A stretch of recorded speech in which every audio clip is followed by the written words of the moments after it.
Well, Jason, can I give you a real-time hack that I just Please. did while you were talking about searching for a Chrome extension? Okay, perfect. I like an impromptu demo. Here we go. One of the things that you can do in Claude, because they have these artifacts, Yes.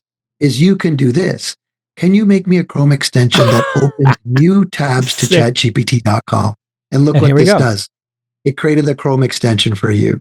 And you can download, you can publish this for others to use. Look at the world we're in, Jason. Yes. Literally, if the Chrome extension doesn't exist, go ahead and make one. Isn't that incredible, JCal? Come on. It's nuts. This Week in Startups is brought to you by Squarespace. Turn your idea into a new website. Go to squarespace.com/twist for a free trial. When you're ready to launch, use offer code TWIST to save 10% off your first purchase of a website or domain. LinkedIn Jobs. A business is only as strong as its people, and every hire matters. Go to linkedin.com/twist to post your first job for free. Terms and conditions apply. And Linear. Linear helps product teams focus on what they do best, planning and building great products. Streamline issues, projects, and product roadmaps in a tool your team will actually enjoy using. Get 25% off at linear.app/twist. All right, everybody, welcome back to This Week in Startups. I'm super excited because after his whirlwind tour, he's raised some money, he's been growing Grok. My boy, Sundeep Madra is back, and he is here to talk AI. I'm going to do a bunch of demos. How's your hot AI summer going, Sunny? How's the hot AI summer? Well, hot AI summer's been great. On the personal and company front, we raised a round of capital. JCal, has a little wet beak in there as well of that one, right? So we ended up, we went to the market to raise a smaller amount. We raised more than 2x. We raised $640 million. Wow. Incredible. We are now fully armed to continue deploying our chips, adding more capacity to our inference services, adding more features and functionality. So we're very excited. That's awesome. Hot AI summer is going to translate into, Big 25. Supernova AI 25. AI 25 is going to be big. So we should coin that AI 25. I like that. AI 25. There you go. I think the interesting thing is there was a lot of fundraising for AI over the last couple of years. Now there seems to be, hey, these language models didn't exactly work out. People spent a lot of money on them, but it seems like consumers, maybe they don't want to pay for it. Microsoft Copilot, some people are like, I'm not getting enough value. I have everybody on the team. I'm paying for ChatGPT 4 Enterprise for the entire team. I don't know if that's $30 a person a month or something. I'm trying to get everybody to use it regularly. Tell us what you think of the air gap, or, that people have been talking about, this sort of, before we get into our AI demos, as we do here on the show. What are your thoughts on translating all this spend into product and this criticism that's come up on All In? One of the partners at Sequoia wrote a piece about it of how do you get back the, what is it, $30-40 billion that's been spent on infrastructure here? So I had a tweet last week, and it really exploded, and which was about kind of watching some of our interns. And, those interns, I would say, I use this phrase, I don't know if I coined it or not, they're AI native. And, I've been in and around software development since 1990. What I've seen with these interns that are AI native is you used to have this career trajectory, which was you go to school, you learn the theory, you come out, you get a junior job, you learn from the senior folks, and basically maybe a few years in, you can start your own company, or you can, go on a IC path or manager path. Yeah. These interns that are working with us, they're as good as folks of, my age range, or whatever you want to call her, my vintage. Gen Xers. Yeah, your vintage. Yeah. No, but these folks are teenagers. Well, it makes sense. If you're an AI native and all of the knowledge in the world was locked up in silos, and you had to pick a silo, you had to pick a track. I'm going to be a developer, I'm going to be a marketer, I'm going to be in sales. To switch tracks was extremely difficult because it meant getting somebody in an organization to let you switch tracks. Yep. And, if you went for your MBA, or you went for your medical degree, or if you went for your, marketing communications degree at UCLA, wherever you went, then people wouldn't believe you when you said, oh, I want to make a horizontal shift. I want to try to move laterally inside the organization. You remember how hard that was? Well, now you can just start asking questions in ChatGPT 4.0 or Gemini or Grok, and it will tell you how that works. And you can just start doing the work. So yeah, I do think that's a sea change. So coming back to the question, which is, what's happened? People aren't seeing the value because the people that are most using this technology are very early on. I think it was best stated by Zuck, who said, in the Meta earnings, I'd rather invest more and then not be late later on. And I think the feeling that they're getting is the technology, and it's not one of those things where people say it's a bubble. It's like the technology is there. There's a 17-year-old kid, sitting on the other side of this office I'm in, that distilled an AI model. This is all, enabled by their ability to look through the information, parse it quickly, have a mentor with them there that's 24/7. That's the AI. And so what everyone is missing out on is maybe we're expecting the gains from the folks that are like in stream, but the gains are coming to the younger folks. And I think people that are interns and the people that are looking for jobs right now actually reminds me of, 90, and I want to ask you about this, but like 97, 98, 99, before 2000. The people that were really kind of coming in and jumping in and way ahead of the folks that were already 10 years into their career, the folks that came in at that point really made massive gains. So it's that moment. And I think we're going to see that everywhere. Yeah. The way I would explain this is, during that time period, and I was going to pull up I have the ChatGPT app on my desktop. I don't know if you've used the iOS app yet. I do, yeah. I have it, yeah. I'm only, I've been using it because it's kind of like Spotlight. You hit, instead of command spacebar, I think you hit option spacebar or control spacebar. Yeah.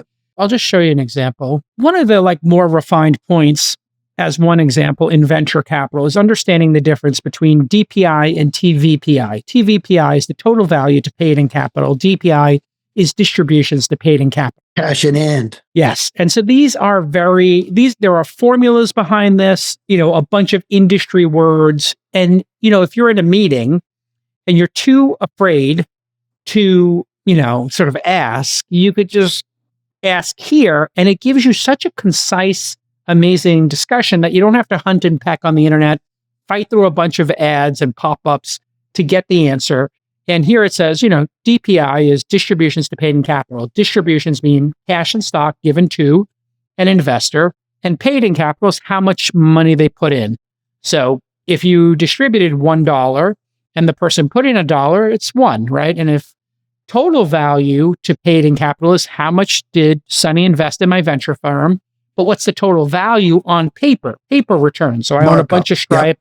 Markup. So let's say I own a bunch of Stripe, and for every dollar that Sunny put into my fund, we had $10 worth of Stripe. You'd have 10 to 1 of the value of the TVPI, but you'd have 0 on the DPI to the paid in capital. And, I was just trying to explain this to somebody. I was like, if everybody in our organization just used ChatGPT all day long to ask these questions, I wouldn't have to answer them and they would be really smart. So what I did was, over the weekend, I like to set up when I open a new tab, right? When you open a new tab on your computer in Firefox, when I open a new tab, I want to set the new tab to ChatGPT 4. Yep. Now, Firefox and all the browsers don't let you do this anymore. Oh.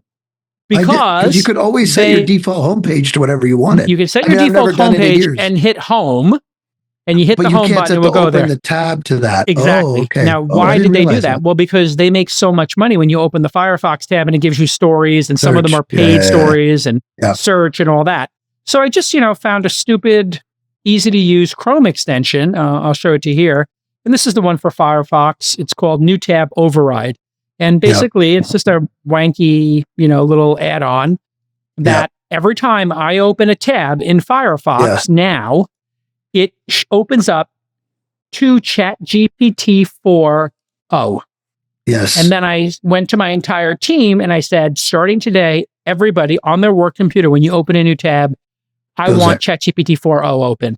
Yeah. And, some people complained, then how do I do this? And blah, blah, blah. And I was like, I don't care. Just do it. Because I think once you do 20 questions, queries, searches a day, I think the number's 20, your mind changes and your workflow changes and you become an AI native. All right, founders, we all know you have too much to do. So I'm going to save you time and money, the two things that you value. No matter what you're building, you got to have a website. We all know that. And everybody judges you by your website. People judge a book by its cover. That's what they say. Don't judge a book by its cover. Well, the reason they admonish people with that is because people do judge books by the cover. That's why when you go to the airport, some covers, they fly off the shelves. The good news is that Squarespace can help you because Squarespace not only will make you a beautiful website, man, they do domain names and they have all kinds of tools in AI now. They got Blueprint AI. It's a tool that's going to help you tweak your website by answering 5 quick questions. And once you have the design sorted out and it's beautiful, it's stunning, man, they got all these other AI tools that are going to help you with all the copy you need. You're going to save time, save money, and you're going to get that site online and wow your customers. Squarespace is the longest running partner here on This Week in Startups because they love startups. Squarespace.com/twist for a free trial. When you're ready to launch, you go to squarespace.com/twist. You get 10% off your first website or domain purchase, and it's already affordable. And it kicks butt. They're awesome. They're constantly adding new features. That's all I have to tell you. I love it. We use it. Squarespace.com/twist. Thank you to the team over there for making great products for startups. So just trust JCal. Take your Chrome, preferably use the Brave browser because that's the best one. And just get new tab override and get the Brave browser so you're nice and secure and you're all set. Yeah. Or ChatGPT 4 become your default. Just like a Google search was your default. And man, it changes everything. It changes everything. Wow. And then in my settings, you remember we had custom settings in ChatGPT. This is very simple, folks. It's in rocket science. You go to, I'm in corporate, right? It's got my corporate email there. I hit customize ChatGPT. And what you see is, I don't tell it about me, but I say, I do care about how it responds. And I have 4 instructions. Please always give citations. Please always present data in a table. Please use concise, simple language. Fewer words is better than more. That's it. And once you set that up, now you're cooking with oil because you can see when I did that search before, of the paid and capital and stuff like that, it will start to give you citations. And that just changes everything because it gets rid of the, what do you call those, hallucinations, which at some point we won't even have hallucinations. Well, Jason, can I give you a real-time hack that I just did while you were talking about searching for a Chrome extension? Okay. And this is like an impromptu demo. I just did it while you were there. Perfect. I like an impromptu demo. Here we go. One of the things that you can do in Claude, because they have these artifacts, is you can do this. Can you make me a Chrome extension that opens new tabs to chatgpt.com? And look what this does. It created the Chrome extension for you. And you can download, you can publish this for others to use. Look at the world we're in, Jason. Yes. Literally, if the Chrome extension doesn't exist, go ahead and make one. It's demented. It's truly demented. So what kind of world are we in?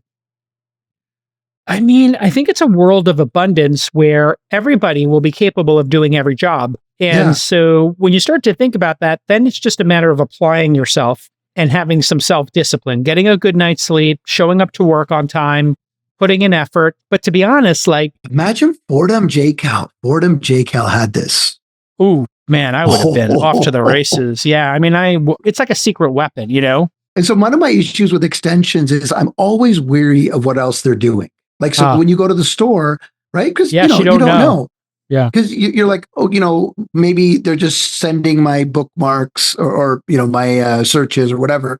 Now I know because this has explained what it is. It's a very, very simple. You can see that it's a simple action that says when a new tab is created, set the URL to this. Yeah. Isn't that incredible, JCal? Come on. It's nuts. It's completely nuts. And, anything that's customer service related, I was riding my, on the ranch here, I now have a lawnmower that you ride and you can it's a non-turning one kind of thing. Yeah. It's a Koboto. Oh yeah. Those are popular too. Yeah. Unbelievable. Yeah. And you put this thing on full throttle it goes 20 miles an hour and rips everything down. And I got like tens and tens of acres here to do. And I like riding around. I put a podcast on and I go for a ride. I do it. But it was giving me a light indicator. And I just took a picture of the indicator. I said, what's going on? And it was like, oh, this thing has 2 different gas tanks. The right one's empty. And I was like, what? And I look it up. And sure enough, this tractor that I have, this lawnmower, has on both sides a different gas tank. And I had filled one, but not the other. And the other was giving the alarm. Now, I literally was on the tractor. I took out the app. I took a picture of the thing. And I said, what's going on? Yeah. I would have had to go to my desktop. I would have, or pinch and zoom on my phone, looking at a PDF file. Easy peasy, lemon squeezy. I was done. And then I was flying my drone around the ranch. And I was trying to figure out why my DJI drone was not connecting to the internet. And I didn't have the maps. And I didn't have the manual. I'm like trying to find the manual. And I just asked it, like, what's going on here?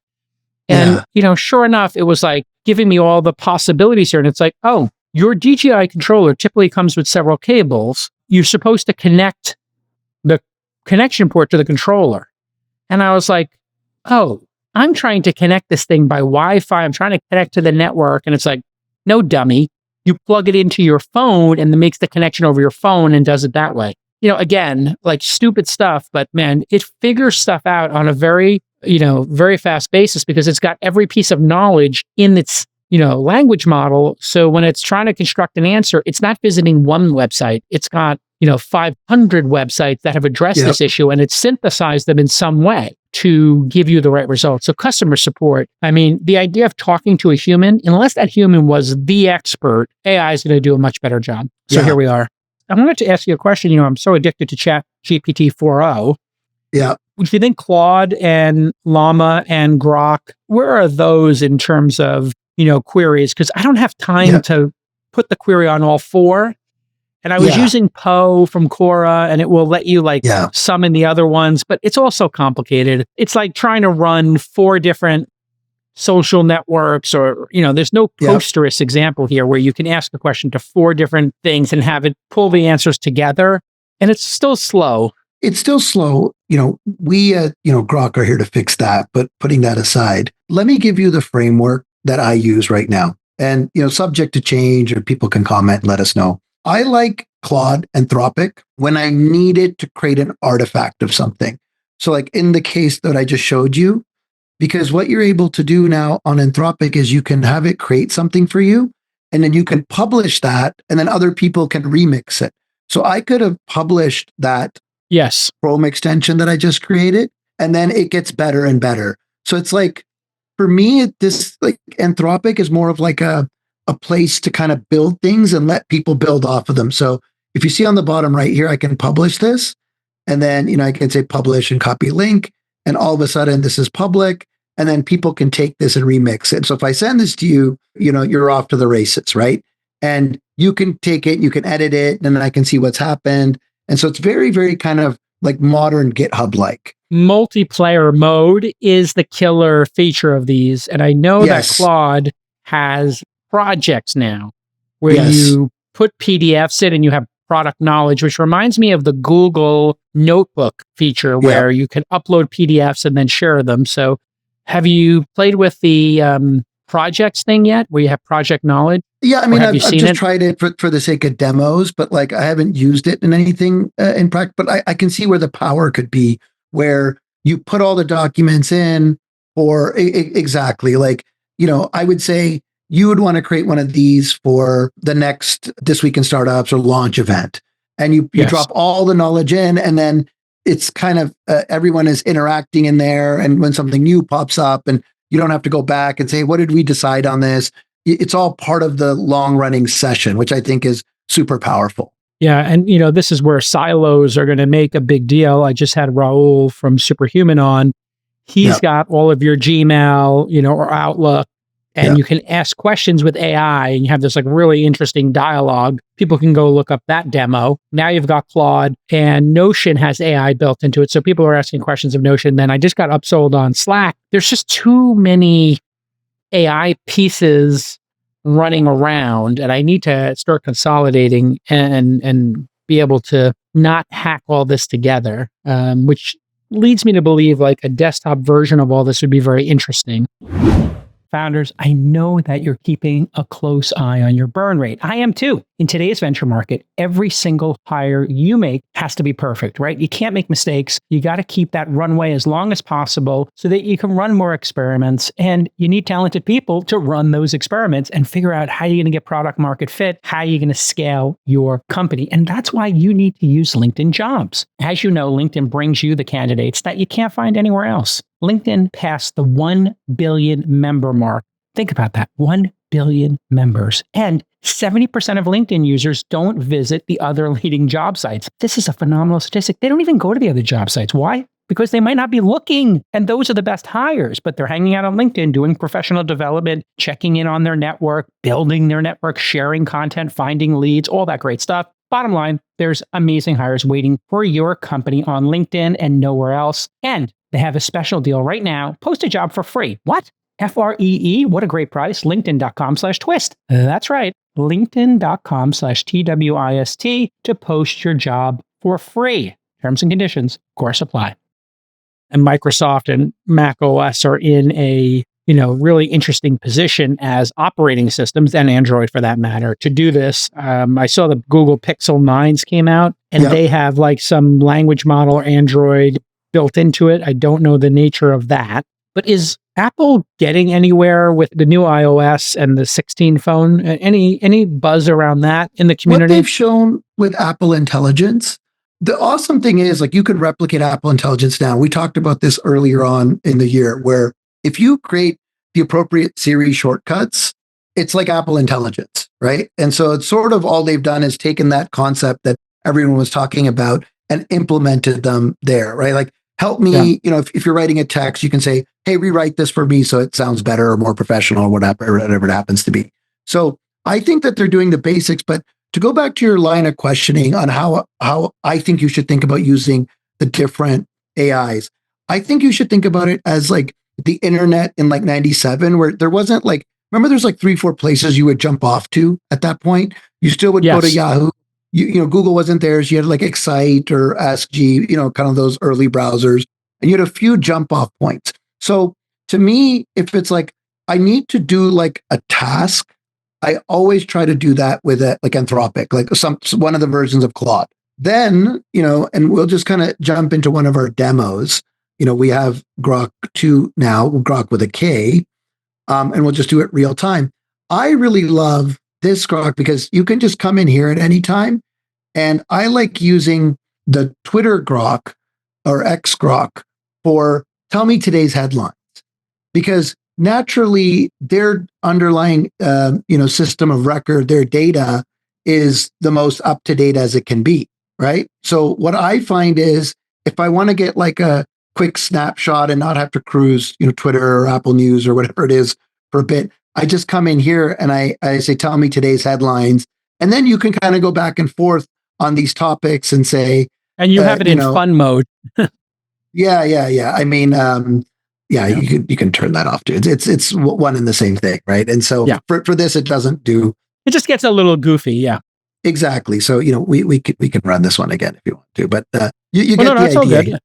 Yeah. And the images here, what's very interesting on the Grok, Grok on X, is that it is letting you make images of public people. Well, and it's gotten a little bit wild. Yeah, we can get into that, Jason, because that's sort of what we're seeing. And every one of these folks that were building these things were generally holding back on allowing it to build sort of images, public figures of public figures. And now can you go do one? Just do one. Let's see if we can make one. Say, yeah, sure. I think if you create a new window in the top right there, if you just, because I think it's one chat interface on Grok. And I don't think it has a history there. I didn't see like a history of my stuff. So I don't think you have to worry about showing your history here. Yeah, and it doesn't do spicy stuff. Here, yeah. Oh, okay. So now me make an image of Donald Trump and Kamala Harris. Having pizza together. Oh, holding hands. Perfect. Holding hands is even better because that would be a little risque or whatever. Yeah. For accurate and up-to-date information on the 2024 presidential election, visit vote.gov. Okay, well, that's nice. And so, I mean, looks like Trump. It doesn't look like Kamala. It looks like somebody much younger. There you have it. And, you can imagine that this could get even more spicy or inappropriate or dangerous. And like people were putting things in there of like, not of a sexual nature, but they were putting things in there of violence. And I was a little bit like, we need some guardrails here, I think. There's a few things that have popped up. So to show you what's possible now when you start mixing some of the technologies together. So this is one of the things that emerged. I don't know if you saw this one, Jason. I didn't. This is interesting. Here we go. It's a video of Trump and Kamala walking down the beach holding hands with the fingers interlaced, looking at each other lovingly. Okay, now they're kissing, and that's an inappropriate kiss there. Yes, and then now they've had a baby, and he's rubbing her, and he's got. I notice his nails have. And look now she's had a baby Trump. Yeah. Okay. So that's absurd, but I mean, I don't see that as any different than an SNL skit, right? Like SNL could do something like that, right? No, they did do something like that. They did something like that with the leader of Iran for Ahmadinejad, if I'm pronouncing that correctly. And it was a very famous piece called Iran So Far Away. I don't know if you remember this one. No, I don't remember it. I mean, this was next level on SNL. It was like, back in that Andy... While you're looking it up, JCal, I'll pull up this one that someone made, which is, this is a CCTV footage image of Trump robbing a store while holding a gun. And, that's not cool. I mean, now we're getting dangerous. Yeah, it looks like, looks like Trump on a bender going to get money. Yeah, not good. This is the problem when there's no guardrails. Now, the issue is you can download these models and not have guardrails yourself. So I guess, the question is where are we on the spectrum of these things, which is, a bit fascinating. So this was probably the best. Okay. Yeah, this is the best SNL of all time. I think the best digital short. So for people who don't know, I'm going to talk over this, but Mahmoud Ahmadinejad, you remember him? Okay. Yes. He came to the UN. He was the president of Iran, and he just told everybody, like, I'm going to come to New York, but, this thing about gay people. And he starts like mocking him that he's coming to New York to have a gay love affair with Jake Gyllenhaal. And so they basically mocked this guy who was coming to New York to be. And this is the guy oh my God. From Maroon 5, Adam Levine. Yes. Yeah. So, and this is 11 years ago, and Adam Levine was like the number one musician.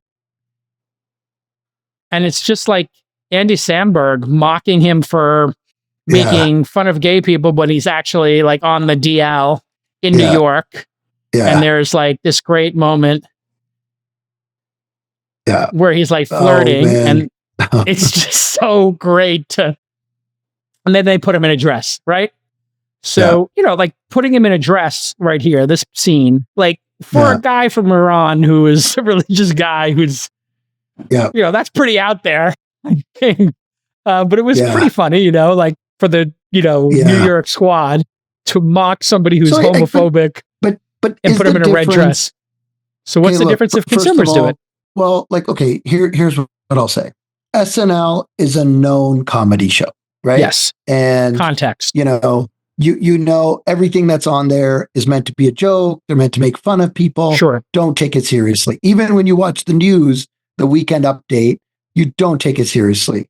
You do not think this is news I have to take action on and I'm going to believe it. You think they're going to mock what's happening in the news. Yeah, like reading the comics and, like that kind of stuff. The problem with X is it has, you're meant to take it seriously. You also don't have to take it seriously. Yeah. And I think that's sort of, at the end of the day, SNL still is broadcasting through, I guess, FCC regulations and whatnot. Your point's exactly correct. There's a wide berth for parody and comedy.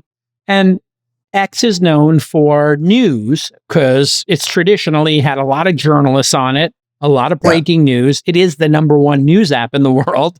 and a lot of citizen journalism. And so there is going to be a big adjustment period here because number one, rumors spread really fast on social media. Incorrect stuff spreads fast. The more incorrect it is and the more salacious it is, the faster it spreads on any social network, whether it's Reddit, Twitter, or Facebook.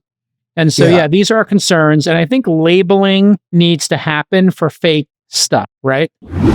If you want to build beautiful software products, well, you need a beautiful development platform. But most issue trackers just aren't helpful and they feel like a chore to use. But Linear is different. It's developer first, incredibly fast, beautifully designed, and it's purpose-built for how modern product teams work. With Linear, you can streamline bug reporting and task tracking, plan and spec new features, and manage your long-term product roadmap.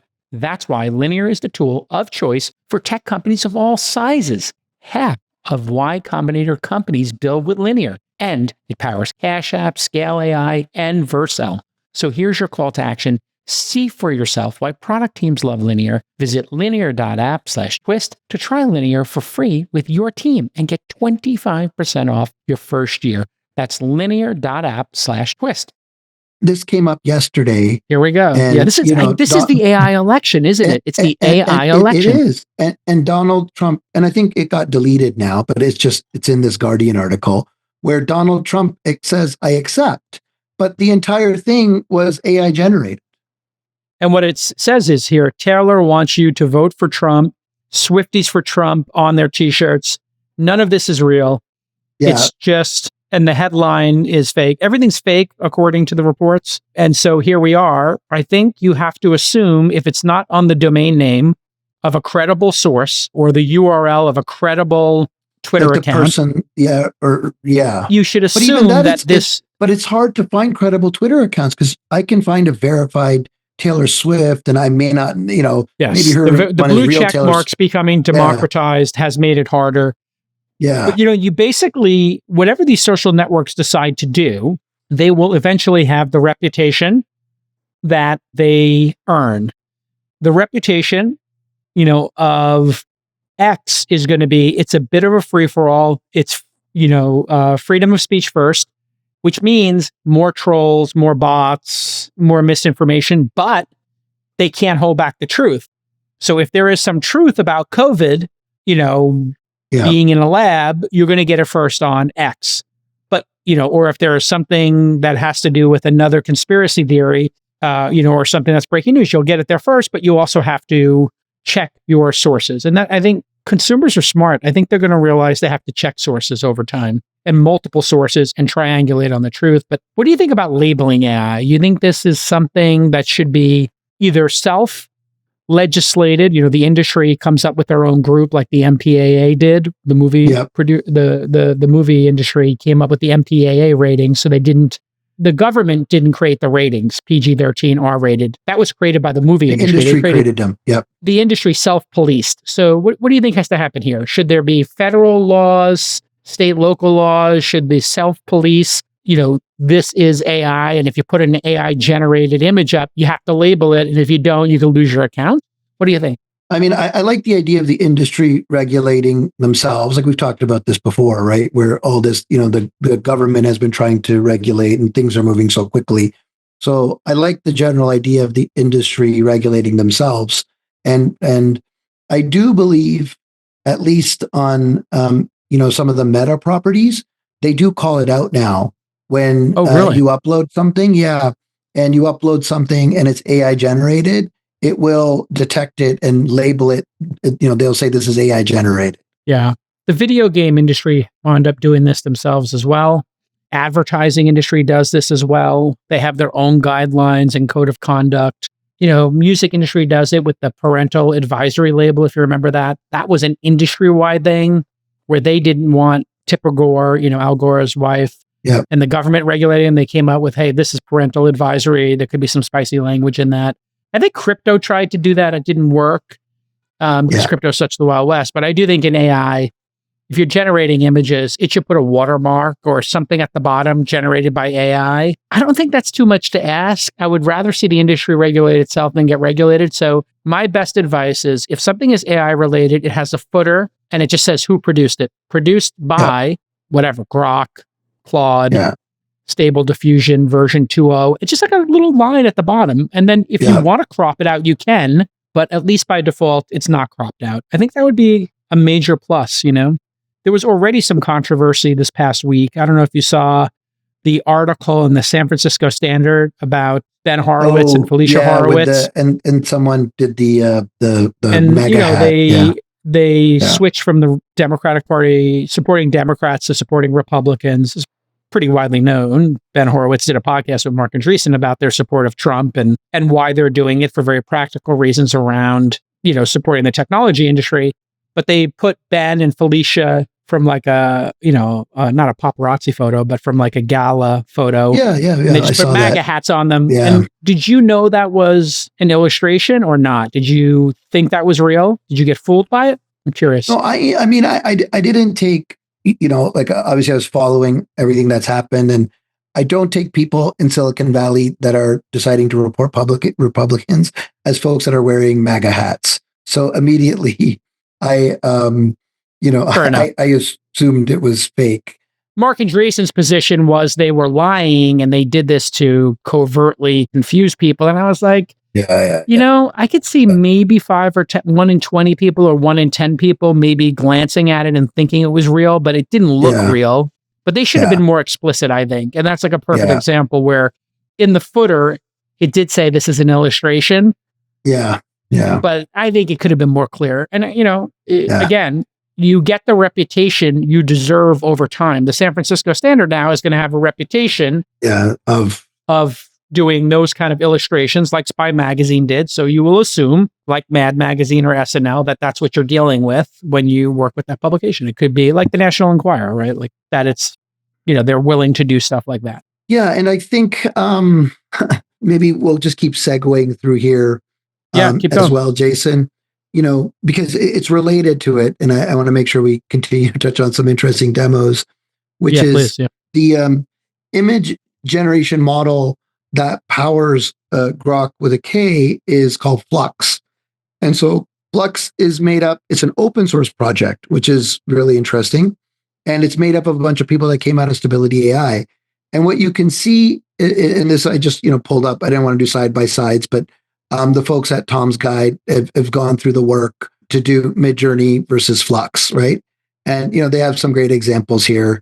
And you basically, you can see they're effectively on par, right? Okay, so Flux is its own open company, source. Open source. Midjourney is closed source. Source, correct.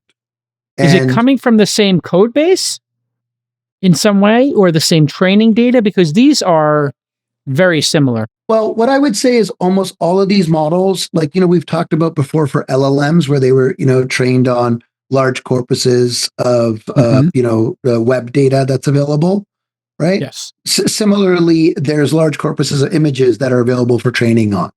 And so once you know, figure out, you know, your strategy and you go down the training path, you know, Common Crawl, we've talked about this on the pod before.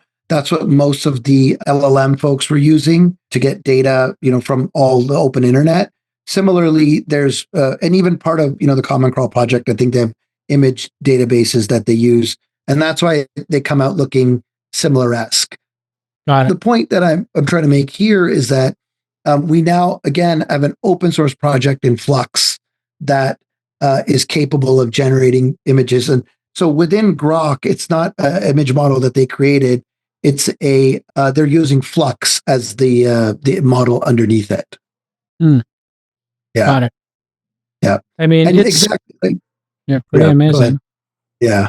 I'm just saying we're at this position now where these images are getting so close to reality compared to the last, you know, call it 24 months that, you know, if you study them, you can figure it out. But if you glance at them, you will not know it's fake. Yeah. Right?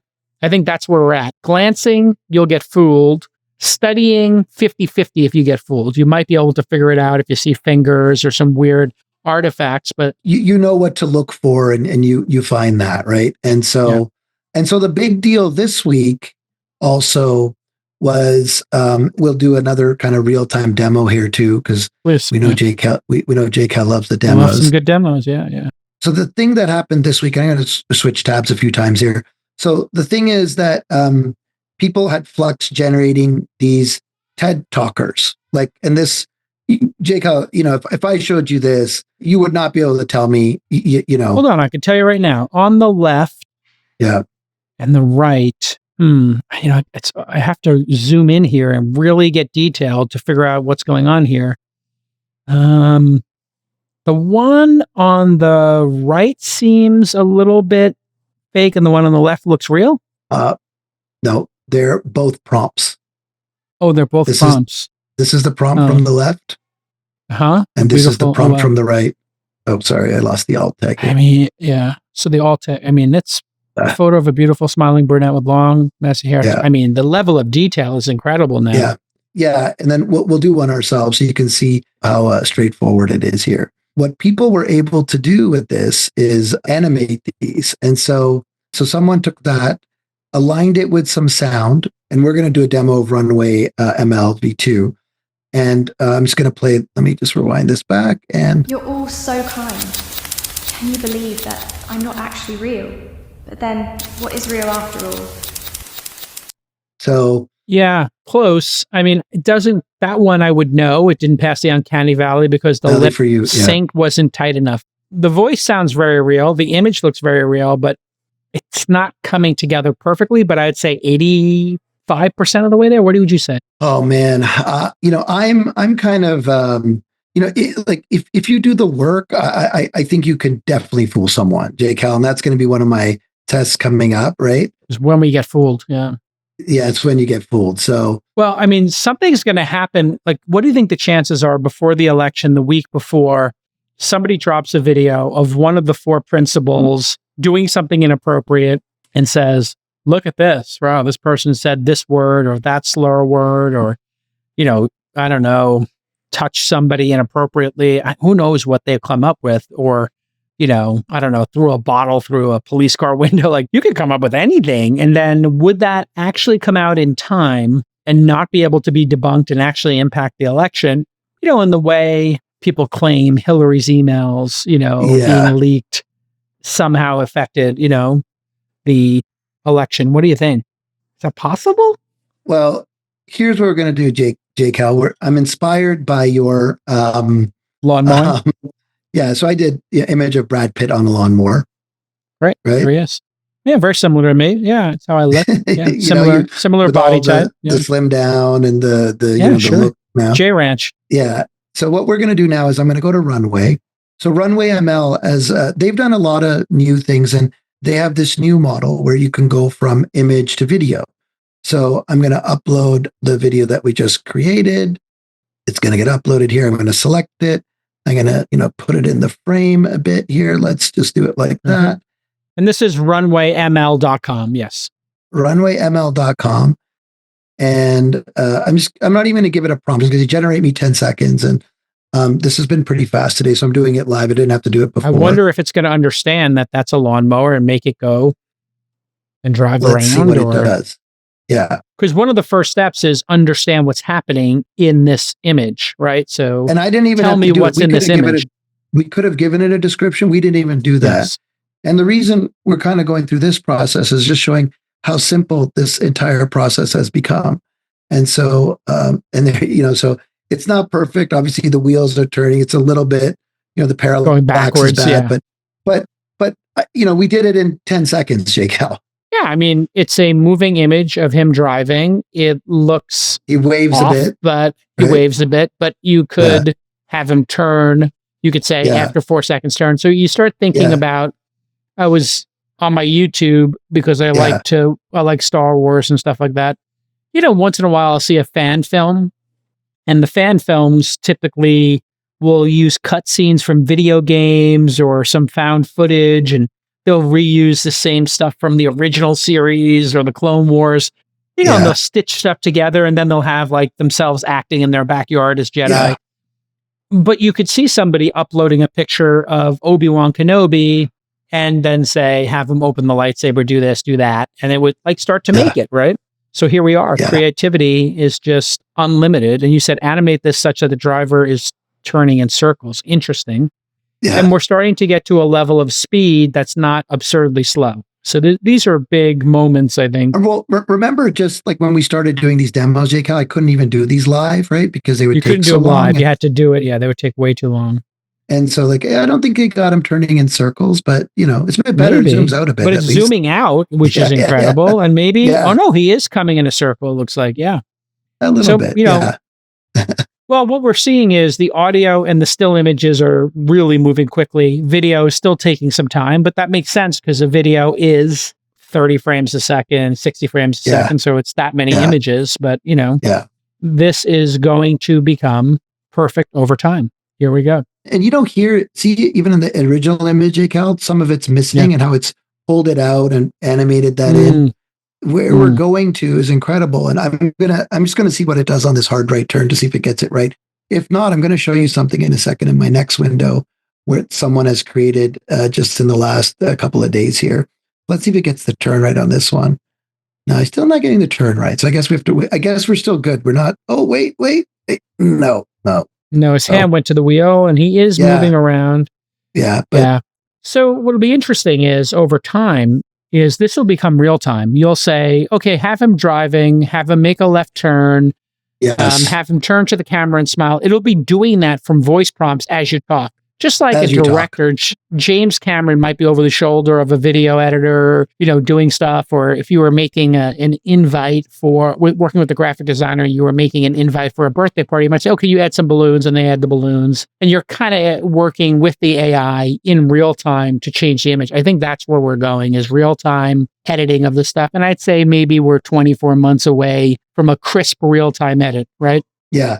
Well, here's which is really about the silicon or the software to get there. What do you think? What we're seeing the convergence of both, right? We're seeing the silicon go faster. Remember, when we started, we couldn't do these. I'd have to do them before, wait in big queues. Now I just did those live, right, in front of us here. Incredible. And the quality of them, it's not quite there, but like we're doing it, like we're like it's not our day job, right? So, and what I will say is, I want to show you this one, which I thought was really cool. Someone made a fan video. And, think about like sort of going back to where we started our conversation on capabilities, or if you're looking for a job or you want to do something like that. So imagine you're trying to break into creative at a big design or fashion house. So someone created this video. So let me show it to you. Okay. So we got a Gucci video.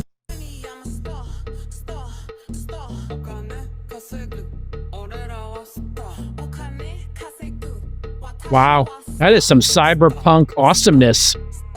I like the headphones. They remind me of my Focal Utopias. Incredible.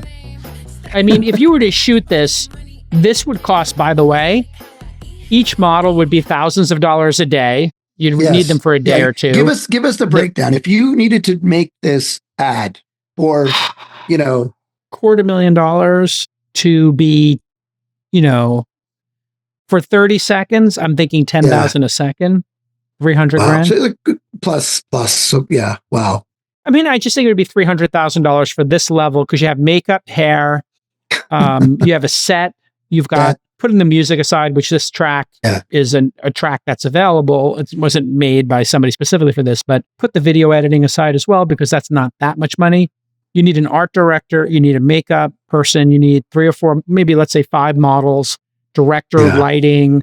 And the set design here is not de minimis. Like, I don't know if you saw all these floral arrangements to do that kind of stuff. Like, each of these shots might take a couple of hours to set up. That's the other thing, is like set design and creating these things. Like, hit play on it again. And I'll just show you how many, like, there's a couch set up. It's the same couch in that one. Okay, there's that floral arrangements. There's that backdrop. There's, a liquid melting wall. Yeah. And then there's like 4 other backgrounds. So each of those would be wallpapered or, like pinned up, on a frame. And then this one with the wallpaper and pouring melting paint over it, like that kind of shit is really hard to do. You might spend a day or you got to pay trying someone to to do the that CGI, effect. Or you got to go pay for the CGI. Yeah, these look like practical effects, not CGI. You wouldn't do these in CGI. You would do this all practical. CGI is way too slow and time consuming for this, but on a practical basis, you'd have to build that wall, pour the paint on it, get the camera set up, throw that all away, put another wall, pour the paint on it, take another shot at it, change the lighting or whatever. I think that's like maybe 10 hours of work to get that one shot perfect, 5 to 10 hours of work. And that's, let's say 4 or 5 people. They each have a day rate of a couple of thousand. So that's when this stuff really adds up, and why these kind of commercials, you're wondering like, how is this commercial so expensive? It's like, 4 or 5 people. And I don't think any of the one shots or scenes takes up more than 5 seconds. So in 30 seconds, you got 6, 7 scenes or sets. Yeah. Like you've got a background there, right? Yeah. Mine's generated with Grok with a K. Yeah. I did okay, fine. That background you have there, if you had to set that up, that's some artist painting the wall, getting the lighting perfect, and buying all that stuff.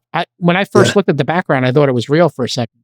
It took me 3 seconds to just make sure what I was going to do was real. I was trying to animate it so they were moving, but that was one of my tests. Yeah. But I couldn't get it done. It's funny you mentioned that. There's no reason in Grok right now I couldn't say, give me a Star Wars background with Obi-Wan in it, and it would, be playing it in the background, or hey, show me Hoth and then go to Tatooine and then go to Mos Eisley, and it could just make those scenes in the background and know all that context. It could be a lot of fun. Yeah. All right, give me another demo. What else you got? Okay. In a while. Last one. We've got a lot queued up, which is awesome. Oh my gosh, but we'll keep doing them, JCal. Now we're back, so we're back. We're back on every 2 weeks now. We're going to get on a good cadence. So here's one I really like. It's kind of what we were talking about before. It's called Avoca, and what they've done is they've specifically created an AI platform for HVAC, plumbing, and electrical businesses. And the idea is, look. The hardest thing for these are usually small businesses. They don't have call centers. They don't have anything like that. They mostly have their, number going to their cell phone or Google Voice. But what it allows them to do is handle all their calls and basically connect into their systems and let them make appointments and do all that kind of stuff. And so this is one where we're starting, when we talk about this AI air gap, it doesn't exist, because what's starting to happen is there's a whole segment of society and that can leverage this technology to make their life better. In the same way, the internet helped them get on with web pages and Yelp and Google reviews. Now they can have a bunch of their business outsourced and handled by AI. Interesting. So much of this, you see there, they're like, wow. So I'm going to play this one right here, just really quickly. Yeah. So this is an AI agent handling Thanks the phone calls. Thanks for calling Nice Heating and Air, home of the Cozy Club. How can I make your home feel nice today? Hello. Hi there. How can I help you today? Hello. Hi. Yes. Hey there. We've been a customer for 4 years, but I don't know if you have still a record. I want to make an appointment for a maintenance. I guess our air conditioning is not cooling that much. Got it. Let's get you scheduled for I like the typing sounds. You hear the typing sounds? Yeah. Fake so typing I'm not going to let it play you, but you can see there, obviously the agent is AI and the woman speaking is, has a little bit of an accent, but you can see them working together. And the benefit of this kind of stuff to people working on the ground, hard work in HVAC, electrical, plumbing is going to be incredible. And I'm really excited to see that. Yeah. We have a very interesting company in the accelerator right now called Mastertech AI. Oh, okay. And so what they're doing is, since you were in the vehicle business, as you know, there are known issues with different models. So here, and there are these technical service bulletins, TSB. Yeah. So that if you're in the industry, you know what a TSB is. Any known issues with rattle noise from roof. And it's like based on service information, 2022 Ford Escape, yada, yada. So they now are taking all of those TSBs and all other documentation, putting it into their own model. And then they combined it with a VIN scanner. And so now, you scan the VIN on this car, as you can see here. Yep. And you're off to the races. And then and now you're a technician. Think about each step in the way to fixing this car that has some noise, right? Engine noise. Well, now you've got your whole series. The person who's running the bays at this garage, let's say they have 5 bays, 3 technicians. Think about all the time that's wasted getting these things up and running, figuring out what the parts are, talking to a senior person. Hey, I'm trying to get noise. Where should I start? It's like, oh, start on the engine, then look at this, then go here. You start putting together all this data into a language model, and then imagine you've got, it's a co-pilot for the real world is how to think about it, right? And, they're not charging enough money, but, if you have a small team with less than 8 members, $100 per person, what is a mechanic charge per hour now in the Bay Area? 200 an hour? Maybe 300 more. an hour? I can't maybe even know. more, probably 300 an hour. And if you're in another part, if you're in Texas where I am in Austin, like maybe it's half that, it's $1.25 or something. Yeah. For the cost of 1 hour, $100, $150, you can make your whole team bionic. You're going to save 10 hours a week, 5 hours a week, I think, out of the gate. And then the reinforcement learning is the really interesting part for me. So when I was jamming with them, I said, hey, is it possible to put on a pair of spectacles that have cameras or, wear a headband with cameras on it and start recording? The Ray-Bans have like the Ray-Bans, right, would be one. But if you didn't want to wear the glasses, there are cameras, from DJI, whatever, that mount when you're skiing, whatever. So you can just throw a vest on with the camera. Now I'm working on this stuff and I'm talking and just record everything, so now you got a place that does Hondas and Toyotas. You got another place doing Mercedes and BMW. You know how they kind of split these things up. Yeah. And they're talking, the language model, it's talking back to them, but they're videotaping. Hey, what are you seeing here? What do you think? And training it's like, the training data becomes proprietary. Yes. Or even if they're not talking to it, like you put your Mastertech, you just wear it for a year. Wow, there's some great ideas in there, right? So I keep finding these verticalized AI lunatics, and it's 3 people. So if you're one of those people and you got a crazy idea, come to founder.university, apply. Yeah. We might put $25K or $125K into your idea and be your first investor. We've done $125K checks now. I mean, I'm kind of a lunatic, but I just thought, if I could every fund put in $2.5 million of the fund, $25K at a time to get more people to just incorporate their company and become a formal company. If half of those go on to an accelerator and half of those go on to a seed round, we're going to own 2.5% for 25K of 25 viable companies that got to their seed round. We just have to hit 1 to make it work. And we can really help more entrepreneurs pursue these crazy visions. Serious driving entrepreneurship. I mean, the government should just double you up off the bat. At this point, small business administrator or something. It's but think about your first company. If somebody with, listen, I'm not having delusions of grandeur here, but if somebody like me or my team vetted you as one of 100 companies and gave you that 25K as your first company, that opens a couple of doors. So we have a company called TaxGPT, and they got into you. I think you met them. It's an AI tax assistant, and they're kind of going crazy. We did the same thing with them. They're a co-pilot. I'll show you this one. And this is my entire life now, is just verticalized, businesses using AI. And so incredible. Now they're doing a co-pilot for taxes, and it's really working. We gave them, I think, their first 25K. Then they went through our accelerator. Now they're in Y Combinator. And you don't need a ton of money to start a company. It's one of the big messages I want to send to people. You get that first 25K check, you give it to your lawyers, you set up your servers, whatever it is. Then the 125K from us or from Y Combinator or Techstars, whoever you jam with, that could get, 2 employees. They're kind of ramen for the next 6 months. What we call ramen funding in the industry. And if it works, great. You spent 150K and now you're ready for a seed round. And if it doesn't work and you pack it up and you shut the thing down, it's not the end of the world for anybody involved. Not for you, not for the investors who put in the 150K. It was run as an experiment. So let's run more experiments is my message to the entrepreneurial community. And if you want to do that, founder.university. That is, and that playbook, in fact, even if you just go through, like you said, your 25K and 125K in Y Combinator, you may still have a viable cap table where you can break out. You don't even have to go and get Series A funding or anything like that. You can become sometimes that does happen. You could become ramen profitable, where you start making enough money. We call ramen profitable. Basically, you make enough money to pay for your apartment and your ramen. You're not getting rich, but you're at break even. what a powerful place to be as an entrepreneur. Yeah. Sunny, Yeah. it's so great to be back. I miss you. Come to Austin. Let's have some barbecue, play some poker I'm with in. our boys. I'm doing it. And I'm doing it. I'll be in the Bay. I'm coming to the Bay every couple of weeks. And Okay. so when you get the Grok jet, you zip the Grok jet down here, pick me up.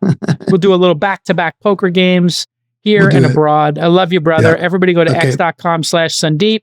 And if you are interested, console.grok.com, GROQ.com, not K. GROQ is Sunny.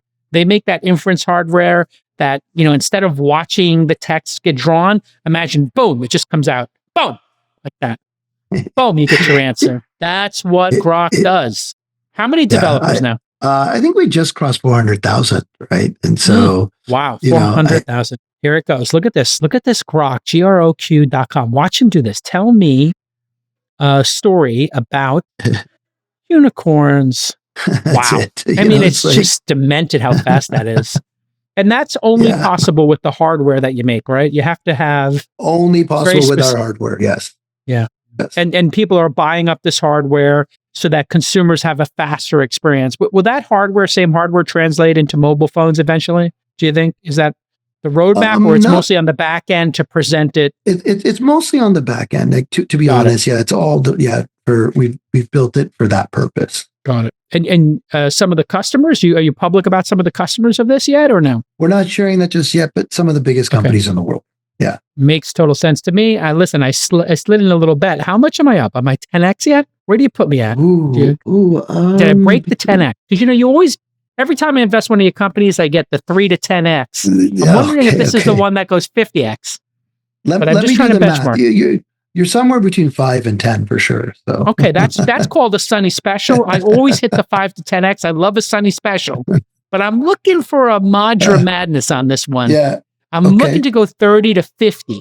I'm looking for 30 to. Oh my god! Well, I mean, I just want to see you hit like the right out of the park. So that means you just gotta just 10x where you're at right now. Right. Make this a $20-30 billion company. We're good. I'm in. We'll see you all next time this week in startups.com. Bye bye. Hey everybody, welcome back to This Week in Startups. It's time for our next Jam with JCal session. What is Jam with JCal? It's a very simple process. A founder tells me about their company. Maybe they pitch me or show me the product. And then they tell me, hey, what are their biggest challenges? And we go back and forth. We have a little bit of a dialogue about whatever their biggest challenge is. And this, of course, is brought to you by our friends at .tech Domain Names. The way we do this is you have to have under $2 million in funding. And so it's for early stage startups. Ulama is our first startup, and the founder is Thijs Herman. And Thijs, I've never heard that name. Tyce, pronounced Tice, I think. Thijs. Yep. Really interesting name. I've never come across it. And your company is Ulama? Yes. And that's ULAMA.TECH. You got a great .tech domain name. Why don't you show me what you're working on, and then just tell me what your biggest challenge is? And maybe explain to us what your product is, who your customer is as you start here, so we get a little bit of context before we drop into this demo. So our software is for architects to analyze their 3D building models for code compliance before they submit their designs to government reviewers for approval. So we like to think of ourselves as Grammarly for architectural 3D building models. We have software that plugs directly into architectural design software, and architects select the location that they're in and the specific codes that they want to use to analyze their 3D building model. They'll go through the sort of two-dimensional drawings of the 3D building model and assess them for specific codes. So that could be building code, it could be accessibility, ADA code, plumbing, fire. The architect can select what they would like to use. And our plugin then runs through their entire 3D model, evaluating all the geometric and parameter relationships within that model.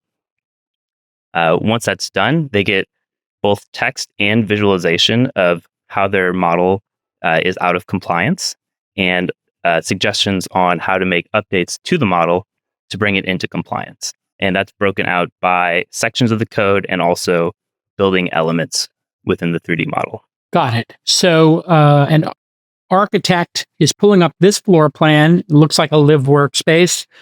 And then they put your plugin into their architectural software. What's the architectural software most common one called? It's called Revit. Revit. Okay, so you're a plugin for Revit, and then it goes to their designs, and then it matches them to the local rules and regulations, the codes. Is that correct? Yeah, that's right. We've created a rules engine that will look at their entire 3D model. Is that using AI to do that? How is it doing it? We are assessing the 3D model with an multimodal AI model, and we're also creating those rules by parsing the regulatory text with AI models. Got it. And so what jurisdictions do you work in? In how long have you been doing this product? We've been working on it about a year, and right now we're just doing codes that are broadly applicable in any municipality. So Got it. ADA federal policies or sort of vanilla off-the-shelf building codes. So ADA policies, Americans with Disabilities Act, I believe is what it stands for. What's an example of that? Is that like the width of a doorway or how bathrooms work? What's an example or the most common example? Yeah, those are both great examples. A concrete one would be a toilet has to be a certain distance from the nearest sidewall so that someone can reach a grab bar within an easy, comfortable distance. Got it. And so it's going to check the ADA rules against what an architect made, correct? That's right. And do the architects frequently screw this up, or do they generally know all these rules and get it right? They have a decent working understanding of code, but there's so much minutia within code that it's difficult for them to keep track of it all as they're designing. Most architects are doing what's called parametric design. So as they're making changes, other things in the model are changing downstream of that. And so things can get out of sync really quickly. Got it. And this isn't occurring in real time. You basically upload your floor plans and then you run this against it and then it tells you. Yeah, they don't even have to upload anything. This is within their design software, but they do it on demand. So it's not just constantly pinging them, hey, this is out of compliance. Right, because that would be what a co-pilot does. A co-pilot is sitting there while a person's working, let's say like Grammarly on your grammar, or a co-pilot like GitHub's while you're writing code. So I'm curious why it doesn't do it while you're working. Yeah, we talked to hundreds of architects at this point. And a lot of the questioning was early on about how frequently do you want this sort of analysis? And most architects just want to be able to design. You turn on their design brain, and then at certain checkpoints, come in and look at things like code compliance. But they don't want that constantly getting in the way of their design flow. That makes sense. They're trying to get into a groove. They don't want to have this interrupting them. Tell me, what's the biggest challenge with your business? And seems like a very reasonable idea and a good starting point for a feature, if not a product, like an interesting wedge. What's your biggest challenge? I'm curious. Yeah.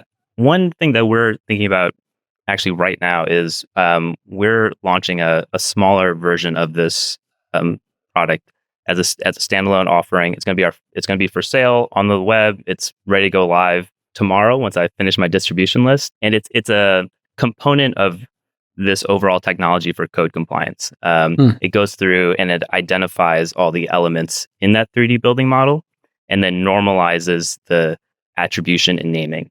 Right now, it's not very standardized, and that makes it hard for architects to do all sorts of other activities. So what we're struggling with thinking through is, how do we use this initial product launch to generate sort of interest and also make this sort of case that, hey, we know how to develop products for our customer base. This isn't our core product and our sort of main value proposition, but we're servicing this sort of customer base. And just sort of like telling a good story around that through this initial product launch. So are you looking to launch this in the United States, in Germany? Where are you looking to launch this? I'm assuming the United States? This first product that we're launching can be used internationally because all it's doing is identifying the sort of elements within the building. It's not applying any of the rules yet. Okay. Well, I know that there are hundreds of thousands of architects between the United States and Europe, right? Yes, yep. And so they already like to spend on software. The software they use costs hundreds of dollars a year to low thousands of dollars a year, I would assume. Yeah, the software we're developing for Revit is thousands of dollars a year, and that's just their sort of baseline design software. Got it. And does that software have an app store for the plugins like Shopify does or It Apple does? Yeah. Autodesk, the maker of Revit, has an app store. It's not commonly used yet. It doesn't have a lot of traction like Got it. an Apple store, but it's gaining momentum. So, this is always the challenge with these app stores, because if you leverage the app store to try to get customers and you're very successful, you've basically given a roadmap to those platforms to incorporate you into their product. Without knowing Autodesk and how they work, do they historically support a really great developer ecosystem of plugins, or do they have a reputation for, basically stealing those innovations and putting them into their own products? Less the reputation of just sort of like taking them and embedding them in their own products. They do a lot of acquisitions now. There's giant company at this point, so a lot of their new development is through acquisitions. Yeah, and their developer support has been sort of lackluster in the past, but they are really renewing their focus on that. So there's a lot of momentum around the App Store. Yeah, that's great. So, in a lot of these cases, how the App Store features you and your relationship with Autodesk is going to be the key driver. So if you make Salesforce plugins or Shopify plugins, there's usually a developer evangelist, a vice president there. And if you, make nice with them, they might feature you and bring you 10 customers a day. And if you can work that ecosystem, that's going to be incredibly accretive to your business growing. And it also builds a dependency, but that dependency also builds an acquisition path. So, there's good and bad here. The good is they could, really appreciate what you're doing, not have time for it, and you could basically own this little piece of the puzzle for architects. And so, and then you could have a dependency. They could decide to take you off that homepage or promote somebody else or build it themselves, and all of a sudden your business goes to zero, which has happened to people who build plugins, specifically the developer community at Facebook, famously like Zynga, got absolutely demolished over time. And so you can look at those historical precedents. The more you understand your customers, the more you spend time with them, the better off you're going to be. I would try to embed your company into, wherever the most architects are, whether that's a school or, a company that you can say, hey, I know you're going to get a lot of value out of this tool. Can we, have 2 seats at your office? And we call this the bear hug. If you could find out who is a great customer for you, they've got 50 architects, 25 architects, and you say, hey, to the CEO, some upstart, the founders, would it be possible to get 2 desks here and hang out? That's another way for you to get closer to the mix, to the people who are using it. So those are my 2 paths for you: building the developer community or bonding with the evangelists at that app store, or deeply bonding with, an architectural firm, or doing both. Yeah. And, then if, they decide they're going to compete with you, and, it's harder for them to compete with you and kill your company if you've developed that relationship with the evangelist team. They're going to be like, let's keep supporting them. They're only charging $500 a year per architect for this plugin. We're charging $5,000 a year. That seems like a good price, so, and getting your customers to pay, also critically important at this early stage. If people aren't willing to pay for it and you've put a lot of work into it and it's, reliable software, then that should tell you like maybe this isn't providing enough value. And that's where pricing comes in. So those are my 2 hopes for you. It seems like you're off to a great start, and I wish you great luck with it. Any other questions for me? Yeah, I guess maybe if there's anything that you can say about leveraging an early product launch or a second larger product launch, and like how to really like connect those to like this, previous hopefully success when we launch tomorrow to our major and main product that we're launching end of the year. Great question. I've seen some entrepreneurs set up little WhatsApp groups or Signal groups or iMessage groups or Slack rooms with, say, 5 or 10 like-minded customers who become their product advisory council. And then you've got 5 or 10 people who get early access to what you're doing and get to influence the product. They're your product advisory council. But then when you do launch, hey, they might tell people about it. So there's probably 50 architects who have YouTube channels. There might be 50 people on Instagram who are active architects. There might be 100 of them on Reddit in, 2 or 3 different subreddits. And if you can just slowly collect 10 people from each of those social networks, tell them what you're building, ask them for feedback, you might have this little group of highly influential people rooting for you. And I think, I call this the slow embers, hot embers kind of marketing. It's not like huge numbers. It's more like really hot coals. You ever have a really hot coal? You take one of those coals and you put your hand over it. Whoa, it's a little bit hot. Then you put 10 of them together and, you're about a foot back and you're like, whoa, I can feel the heat. Then you get like 50 of those coals in a barbecue and they all start turning red. Now it's like, whoa, I can't get within 3 feet of the barbecue. And when I put that tomahawk on, that tomahawk steak, man, it just lights right up and it's almost too hot. But each one of those is just a coal, one little simple coal. But together, 50 of those coals can burn so bright, so hot that boom, and it just explodes, right? And it's even too hot. That's really what building this fire is about. So don't forget, each coal is, in your case, a customer, an individual, and you just have to build that relationship. Now, each of those relationships will probably take you about an hour. So it's about 50 hours of work, which you're probably like, wow, I got to push code. I got to do all this stuff. And this is why sometimes people will have an evangelist or a marketing person just slowly build up that group. And I've done it myself. I have, maybe I would host dinners for other angel investors and LPs in our funds as a venture capitalist. And I still have those, little groups of who went to dinner at different locations. I named them in Signal, the name of the place.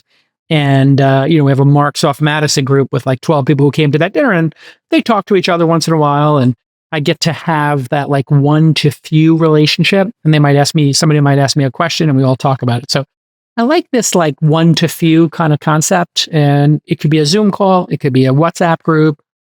It could be an email list, whatever the jam is that you want to try. So I really think that will help your launch. Press is nice if there's industry press or a podcast.